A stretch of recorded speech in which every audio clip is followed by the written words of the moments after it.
her på DEIF, der laver vi styringer til energiproduktion på land- og marinemarkedet. Det kan være vindmøllestyringer, det kan være styringer på skibe, eller også, som det mere og mere flytter sig over på DC-markedet, hvor vi har noget solaranlæg, og vi har noget batteribackup.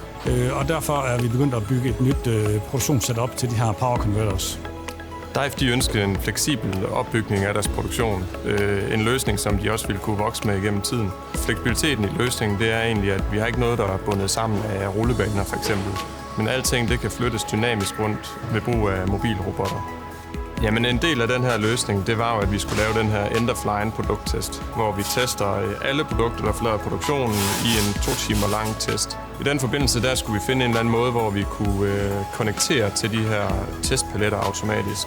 Og vi er selvfølgelig ude og kigge, hvem findes på markedet, hvem der arbejder med det her, hvad har de eksisterende løsninger. Vi fandt hos Odoo en samarbejdspartner, som var i stand til at spare med os, og som var villig til både at være med i udviklingsfasen, men også til at adaptere deres produkt.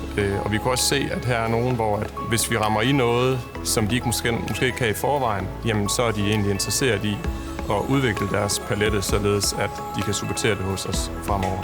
Jamen, vi fik en henvendelse fra Grav Engineering omkring den her opgave hos DEIF, hvor man skulle have en automatisk testplatform, og man havde et relativt stort high power behov, altså virkelig høj strøm og høj spænding samtidig, og i det videre så havde man brug for også andre typer af interface til noget signal og fiber og væske og sådan nogle ting. Jamen til det her projekt, der er der anvendt til 90% standardprodukter inden for vores Odomac Blackline-serie, og derudover har der været en modificering af sådan en powerblock-modul, og så i udstrækningen den tekniske support igennem hele projektet til Grav Engineering.